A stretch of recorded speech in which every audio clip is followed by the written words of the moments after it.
What's up, everybody? It's your girl Q1, and I am back with Tyler Perry Sisters, Season 10, Episode 4, Safety Blanket. Before I start, make sure y'all like, comment, subscribe, click the notification bell button so you can be updated on every video I drop. Make sure y'all like the video so I can stay in the algorithm, alright?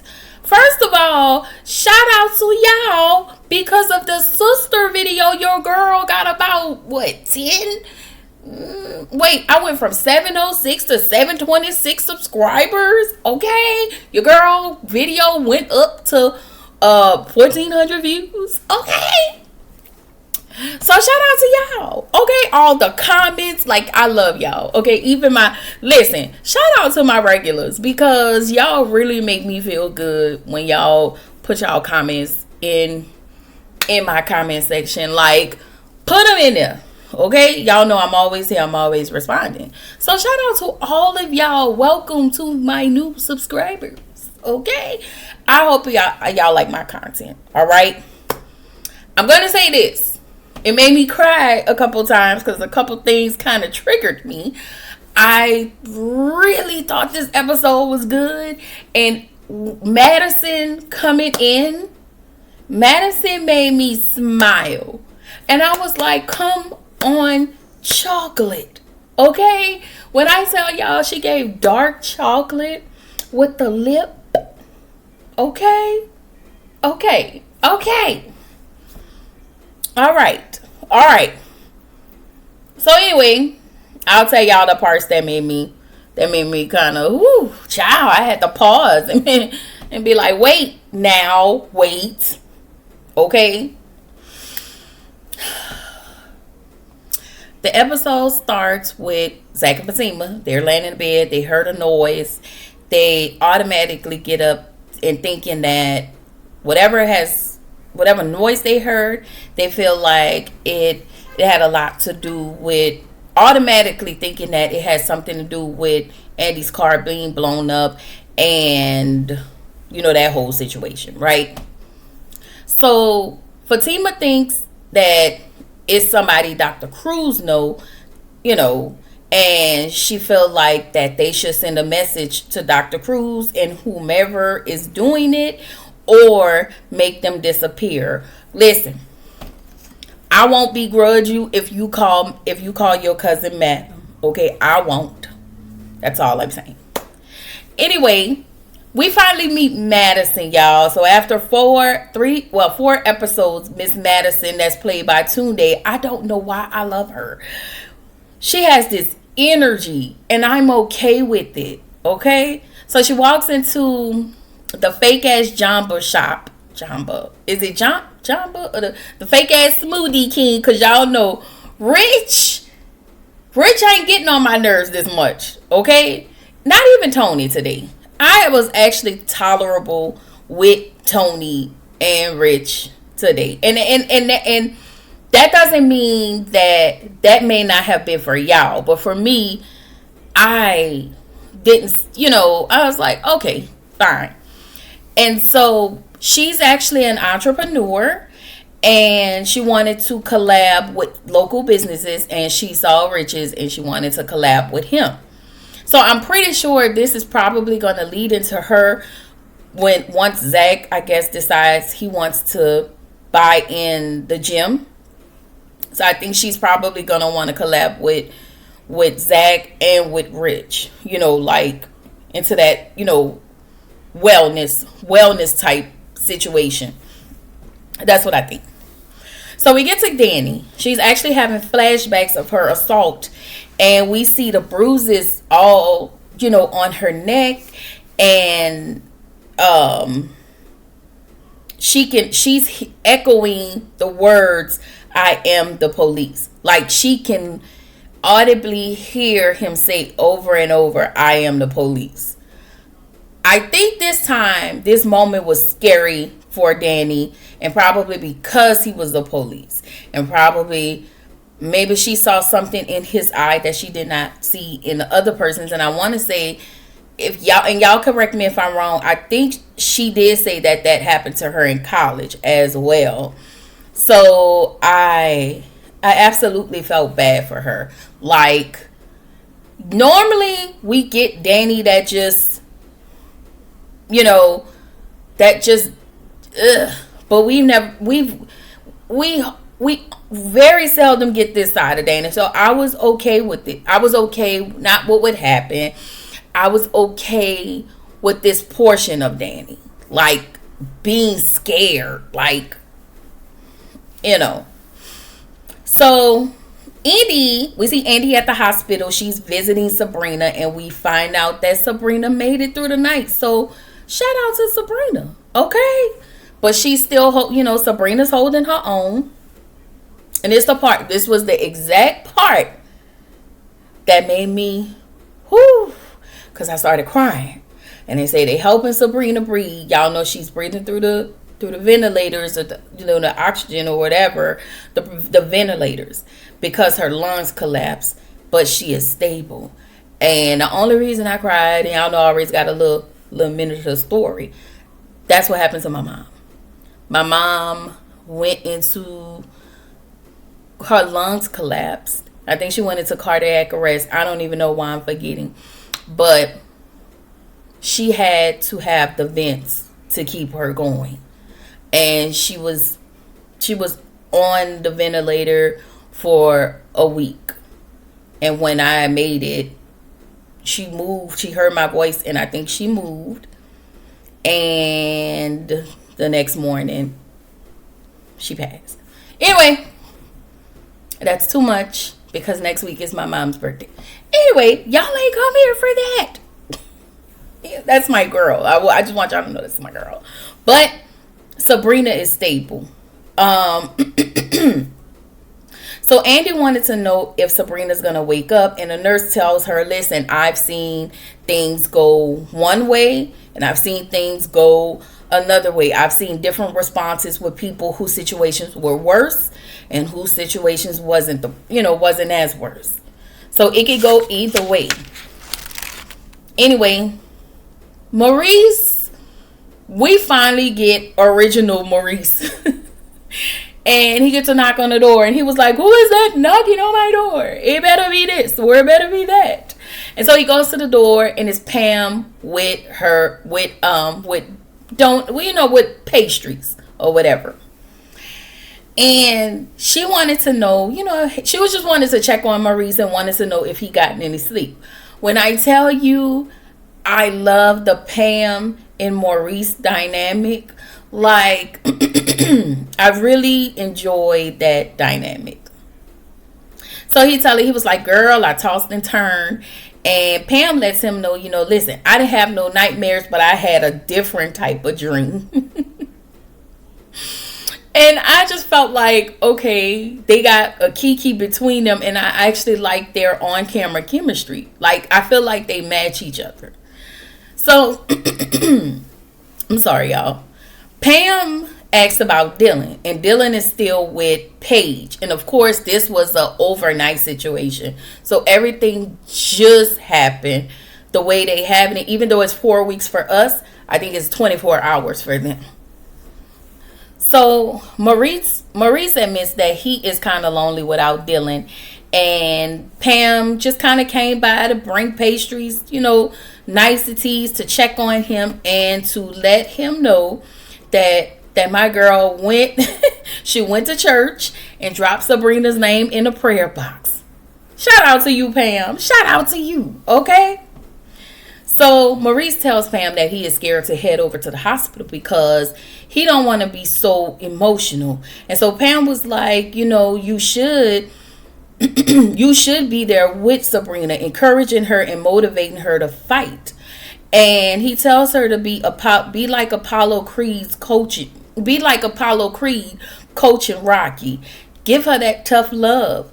And because Maurice mentioned that sometimes when people are in the same state Sabrina is in and you're talking to them, he heard that they can hear you. And I agreed because, again, real quick, when I was with my mom that night, I said, Ma, if you can hear me, move your fingers. And I don't know, I felt like she can hear me because she moved her fingers. She moved them like that. and she kind of moved her toes a little bit. So for me, y'all, and I'm asking y'all, please do not come in my comments busting my bubble. Okay? That's what I hold on to. That's what I hold on to. So, with that being said, I appreciate it. This is difficult, y'all. It was too many small similarities. So anyway, Maurice said that he needs to get himself together emotionally. I felt like he meant emotionally and mentally, so Sabrina can have support. And I love that Maurice have this level of emotional wherewithal to understand, listen, I am not in a good place to go see Sabrina, and I want to be in high spirits. I want to be emotionally okay, so she can kind of energetically feel me. So that's how I took it, y'all. That's just how I took it. But I will say I love the Maurice and Pam of it all, and I cannot wait to see how the salon situation is going to look for Maurice, Pam, Danny, and possibly, because they did say Cheyenne can do some hair, so possibly Cheyenne. Like, I want to see that dynamic. Anyway, so Andy is out at the nursing station, and Dr. Vaughn walks up on her. He didn't know she was there, but he was like, hi, hey, I was getting ready. He said before he was getting ready to leave, he was going to go run into Sabrina's room and go check on her. And so Andy is not really sure of Sabrina's state. She's trying to keep the faith, but it's kind of hard for her, especially looking at Sabrina in the shape that she's in, right? So Dr. Vaughn tells her to keep the faith, just go ahead and keep the faith with Sabrina. And so she goes on to let Dr. Vaughn know that her car exploded and she got a text saying she should back up. He asked her, hey, why didn't you tell me? And she was like, I just wanted to focus more on Sabrina. So Dr. Vaughn wants to explain, the allegations, and they go, they head out to lunch or whatever. And I was just looking at Andy Bob. Y'all was like, girl, what you gonna do with that Bob? Okay. But you know what? I can't say nothing about nobody, because I need my locks done. Okay. Give me 2 weeks. I'll be in the chair by my friend getting my locks done. Shout out to you. Okay. Anyway, back over with Madison and Rich. Madison is definitely shooting her shots. And he tells her, listen, it's complicated. And she admits, listen, I understand. I also don't mix business with pleasure. But something tells me that Madison and Rich is going to hit it off. And something also tells me that Rich is going to be able to right his wrongs through Madison. Like all the mistakes he made with Sabrina. Because I feel like Rich is, sitting there with a lot of regret. I think he's going to try to fix it with Madison and show up better. If that makes sense. That's what I think. So we find out that Madison is from Atlanta, but she went to the Xavier University in New Orleans. And if y'all don't know, I am from New Orleans. Okay. And if y'all don't know, y'all know Xavier is a HBCU, period. I went to a community college in New Orleans. Okay. I didn't do undergrad until I moved out here to Texas after Katrina.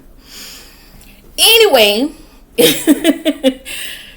she lived in New Orleans for a while after graduating from Xavier, and then she moved back to Atlanta because she wanted to be closer with her family. So Rich thought that they were sickly, and she was like, no, like my parents are in great shape.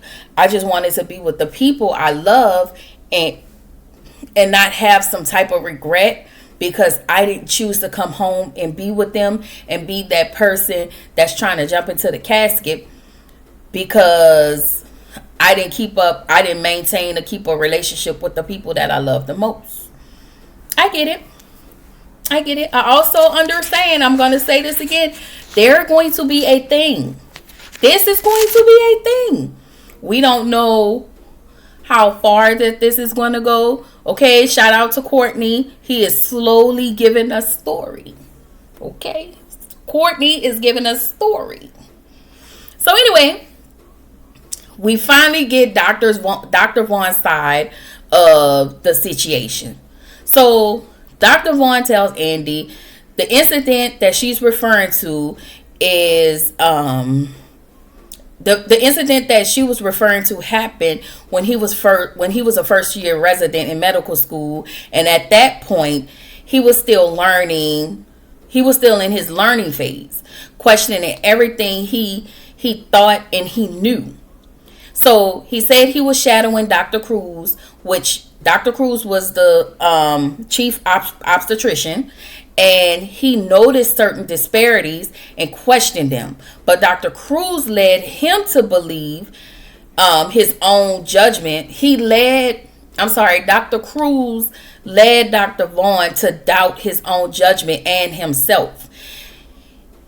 He also tells Andy that he was new and he was second guessing himself in everything that he thought he knew about basically being a doctor. So Andy said, but you covered for him. He tells Andy, in so many words, he admits to Andy that he did. Well, what he said was he acquiesced his position on one case to a man that was his superior and had decades of experience. But when he did that, maybe he felt bad because what he did, he went to the board and raised questions about Andrea's treatment. Audrey or something. I think it was Audra. Sorry, y'all. About her treatment. But because he was a first year resident student, he was actually cut down and put in his place for having the audacity to question a doctor with such tenure. Ooh, child. And so he admit that he took the cowardly way out, and because of that, he's been stepping up in the hospital in so many ways to be. He didn't say this, but just kind of verbatim, y'all. Like, he stepped up in so many ways. He stepped up in the hospital to be of service and try to right whatever wrongs in the hospital. So then we find out that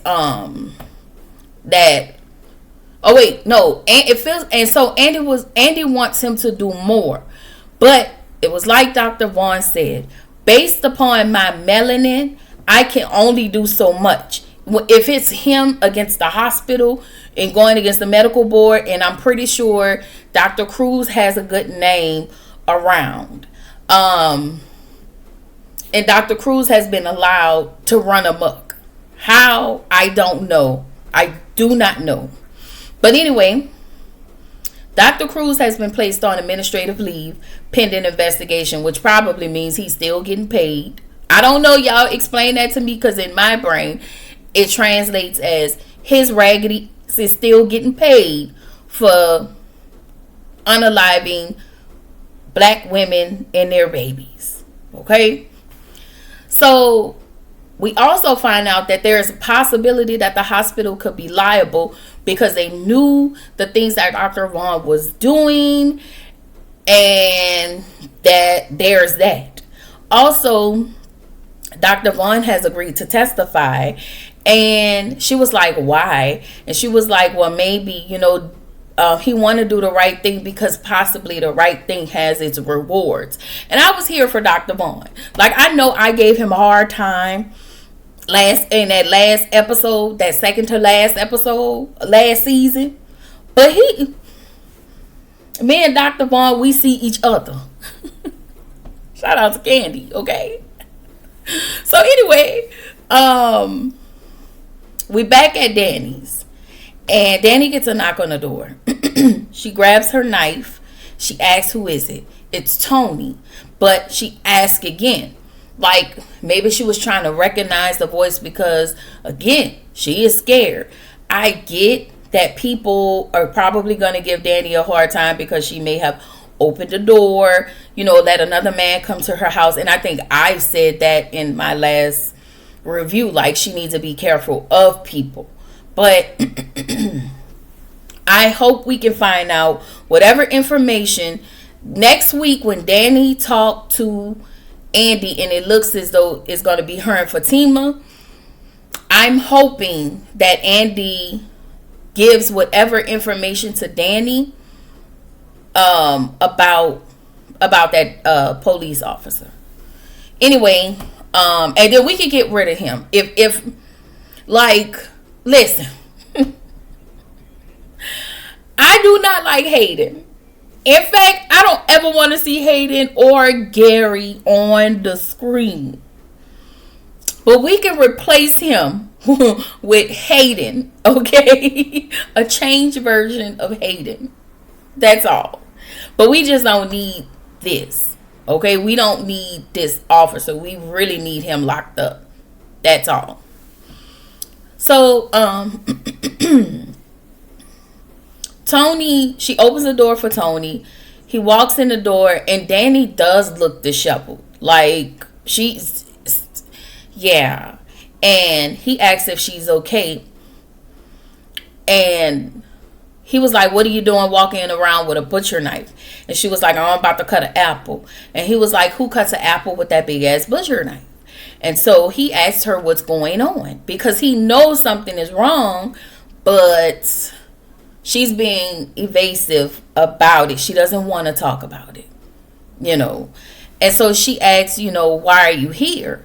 And he was like, "I wanted to just kind of check on you and I wanted to talk to you."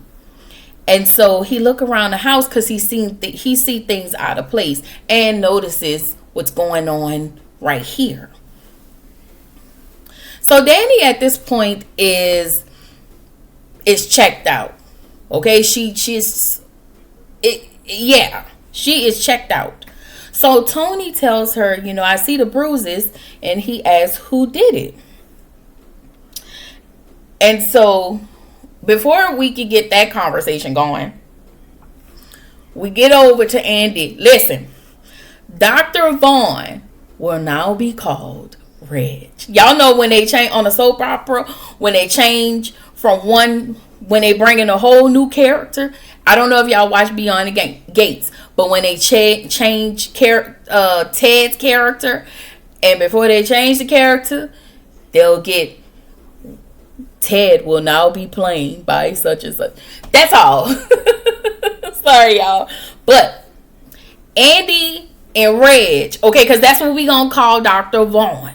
Dr. Vaughn's name is Reg. Okay, we ain't gonna call him Reginald. Okay, because he low-key won us over. Okay?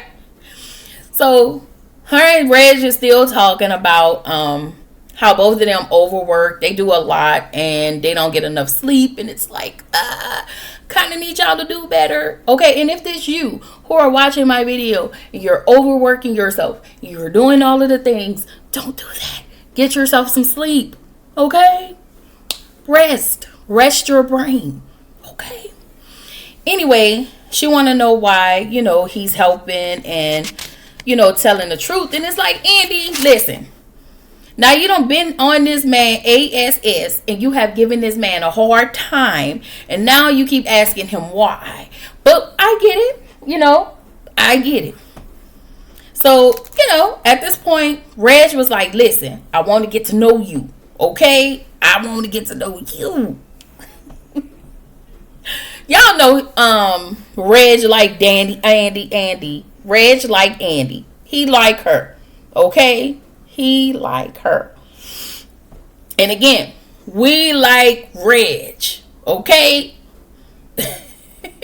So, back over with Tony and Danny. Tony asks Danny about the bruises on her neck and asks, hey, what happened to you? She was like, I don't want to talk about it. So I felt like, because in this moment she was saying, you know, how things was her fault, and I felt bad and I hated this for her because she was self-deprecating and she's moving from a place of self-blame rather than having self-compassion for herself. I mean, rather than having self-compassion. And I know we all give Danny the hardest time, again, about bringing people in her house that she shouldn't. But hey, she did, and now we're here. But in this moment, I definitely hated this for her. Y'all, I didn't like it. And, you know, once again, all of these stories is just Tyler telling real life stories, because these things happen to women all the time. So we get over to Andy's house. Child, why the camera panned at Cheyenne's feet? I was like, girl, why these people got your feet looking crusty? But I digress. Cheyenne is my girl, okay? Listen, I feel like I'm changing my whole tune about Cheyenne, okay? All that little girl need is a little TLC. And listen, the only reason I'm saying little girl is because Cheyenne is in her 20s on the show. And your girl over here is 43, okay? So anyway, Andy walks into the house, and, you know, she wakes Cheyenne out of her sleep, and she tells Andy, you can't hold water because you couldn't wait to tell my mom that I got arrested. Andy told her, you know, that slipped. And Cheyenne was like, yeah, okay. And it did slip. It did. But Andy was like, where's mom? And she was like, she's in a room because her meds has made her sick. And so she was like, well, did she eat? And Cheyenne was like, yeah, I used your good pots to make this lady some breakfast. And so Andy was like, listen, you're going to have to start cleaning up after yourself if you want to continue to stay here. And so, no, before that, she was like, you know, hey, did you clean it up? And so Cheyenne assumed you don't have a maid. And Andy was like, no, I clean up after myself just fine. I don't need a maid. But she tells Cheyenne, listen, you're going to have to clean up after yourself if you want to continue to stay here. And we get a smile from Cheyenne. I mean, she was just smiling, and she hugged Andy and whatnot. I was like, okay. And so Val comes out of the room to see them hugging and her happy. And she was like, oh, you know, I'm so glad my daughters are happy. Okay. That's what Miss Val was kind of doing in my brain, low key. But, you know, she was like, yeah. Yeah, my girl said. I'm sorry. Take me through that.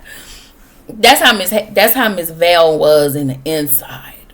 Okay, my girl was jumping for joy, even though Val gets on my nerves. Okay, y'all know I've been giving Val the blues, but I always give people their rights when I can. So Miss Val was all right today because we didn't see her pushing nothing down nobody's throat. We didn't get her being overbearing or anything like that. So I was glad about that. So Andy tells Val, you know, she went to visit Sabrina, and Sabrina is just a shell of herself. And her mom tells her, you know, God is still in miracle working business. Again, another nugget that gave me more confirmation for my stuff. But that's a me thing, okay? And so she tells Andy that you need to believe, and you need to believe for Sabrina. And her mom tells her, I believe for Sabrina, and I'm also believing in God for myself, you know, for my healing. I was here for that. So then we get over to Zach and Fatima's. And Fatima can feel the flutters. Like, when you like 4 months, you start to feel those flutters. And, after a while, you kind of start to feel the baby kick. And so, they have that little conversation about Keys. And she tells Zach, hey, I don't trust Keys like that. I feel like he's up to something. Zach asks why. And she just was like, listen, just be cautious. And Zach was like, okay. And then y'all know everybody thought that Zach was going to be choking, but he was playing, so we can move forward with that. So back over at Danny's house, Cretia comes over and Tony is there, and he tells Cretia that Danny hasn't been herself, and he was like, I know her friend is in a hospital, but it's different, and I can't really put my name on I can't really describe it, but she's not herself. And he was like, she's not in a good place, but she won't speak to him about it. And he also let her know that, we been through some things, that they're not in a good place. And yeah. So basically he told her that Danny isn't herself, even though her friend is in the hospital, is something surpassed that. Him and Danny not in a good place. He didn't go into details. He just said that they wasn't in a good place, and Danny won't speak to him about the situation. So he was like, I'm just gonna head out. I'll be back in an hour, and I'm hoping that she can tell you what's going on. Cretia looked like a young Viola Davis. Yeah, that's what I saw when I looked at her. And so Danny is in a bathroom, and she's crying, and she was like, Sabrina, I wish you was here. How did I end up in this situation? And, she kind of expressed her feelings just a little bit about Sabrina's car accident. Now, Cretia can hear her from the other side of the door. So she knocks on the door, and then we flash back over to the hospital with Reg. No, not Reg. We flash back over to the hospital. And so there is this doctor. We didn't get her name or anything like that. But she tells the nurse, the white nurse, Nurse Fish, I like her. Okay, I like her. And so she wanted to know Sabrina's, who's Sabrina's family, because she has no medical POA. But she has her friends listed as, people that they can call just in case something happens. And because there is no medical POA on file, her friends can't make any medical decisions for her. And the doctor, or it could have been a chief of staff or whatever, she was like, she said, I'm just going to continue to locate somebody in her family. And so the nurse was like, oh my God, Miss Hollins pulled through. I don't know why when she said that, I really had to pause, because I was like, oh my God, I was about to start crying. And I guess because when we started out in season 9 at the hospital, it was opposite of what we're seeing today. Like, we have people that we have a nurse that's opposite of my color that actually cares. So I just, like somebody who's rooting for Sabrina at Vanguard. Okay. So anyway, back over with Danny and Cretia. Danny is having a conversation with Cretia, and she tells Cretia, I don't know why Tony called you. And how, did Tony tell you that he walked in on me and the guy? She said we wasn't in an act, but we were in an uncompromising position. I think that's what she said. But she was saying that was the worst mistake of her life. Cretia wanted to know, why is this situation so different from all the other situations? She said, because this guy's a psychopath. Cretia asked if he hurt her. Danny asked, why would you say that? And I'm sorry, I was looking at something. Creisha tells Danny, she's been showing signs of someone who has been abused and SA sexually. Has been SA'd. Sorry, y'all. So Danny want to know, how could she have been SA'd when it was consensual? Creisha tells Danny that, I see the bruises, and I'm asking again, who hurt you? She tells Danny, I'm legally and ethically obligated to report this. And so she asks Danny, did Tony do it? She said no. Or did the other person do it? And Danny tells her, I don't want to talk about it. So she asks Danny, was she SA'd? And this is where the episode ended. Yeah, it was actually a good episode. Y'all know it was really good to me. All right. So once again, y'all, this is your girl, Kiwan. Oh, I'm sorry. That's all I got. Sorry, y'all. I didn't mean to end it like that, but that's all I got. I will see y'all Friday. I will see y'all will have videos from me on Friday.